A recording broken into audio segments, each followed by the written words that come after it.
আজই ডাউনলোড করুন আর এনজয় করুন আপনার পছন্দের শো। বনিতা দি, তোমাকে আমি কাজ করতে বলেছি বলে তুমি আমাকে টপকে স্যারের কাছে পৌঁছানোর চেষ্টা করছো কিনা আমি জানি না, তবে যদি বুঝতে পারি যে তোমার আসল ইন্টেনশন অন্য, আমি কিন্তু তোমাকে ছেড়ে দেব। আরশি, তুমি কাজ করছো, আমি একটু হেল্প করে দিই? না না, তুমি কেন হেল্প করবে? আমি আর দিদি আছি না, সামনে নেবো, অসুবিধা হবে না। তুমি খেতে বসে যাও। আরশি, এরকম কিছুই না করলে এই বাড়িতে থাকবো কি করে বলো তো?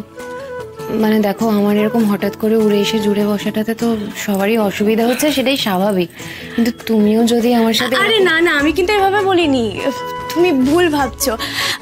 আচ্ছা, তুমি খাবার সার্ভ করতে হেল্প করবে তো? বেশ, করবে, কোনো অসুবিধা নেই। Thank you. আরশি কি এটা ঠিক করছে? উপনীতাকে সংসারের কাজে এতটা ইনভলভ করে নেওয়াটা কেন জানি না আমার একটু ভালো লাগছে না। হাজার হোক, সাক্ষ্যদা আর এই বাড়ির সঙ্গে তো একটা পুরনো সম্পর্ক ছিল।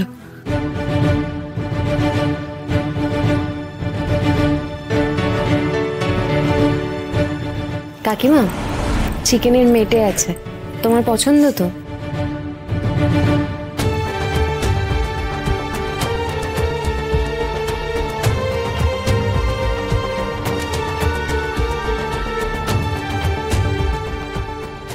সাক্ষ্য, তোমার ফেভারিট চিকেন লেগ পিস।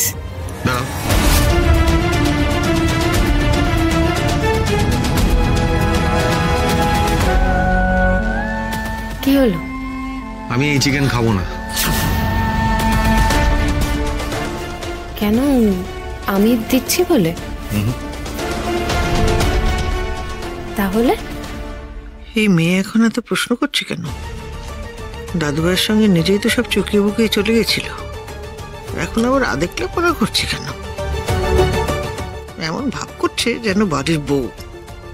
এসব আমার মোটে সহ্য হচ্ছে না বাবু। খাও না সাক্ষ্য। উপনীতা, আমি এই চিকেন খেতে পারবো না। আমি এখন প্রপার ডায়েট চার্ট মেনটেন করে খাই, এসব চিকেন আমি খাই না। তাছাড়া 7-8 বছর আগেকার অনেক কিছুই আমি এখন ভুলে গেছি। আমি এখন বদলে গেছি।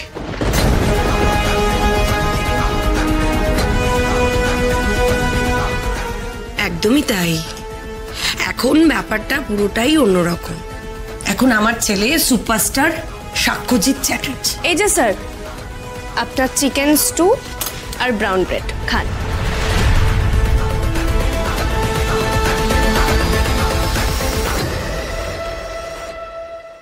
এত তাড়াহুড়ো করার কি ছিল উপনীতাদি? আমি তো স্যারের ডিনারটা রেডি করছিলাম।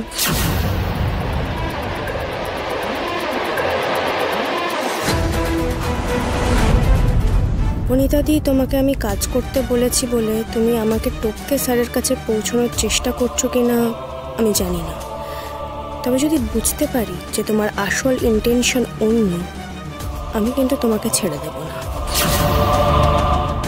আরশি মজুমদার নিজের জায়গাটা ধরে রাখতে জানে।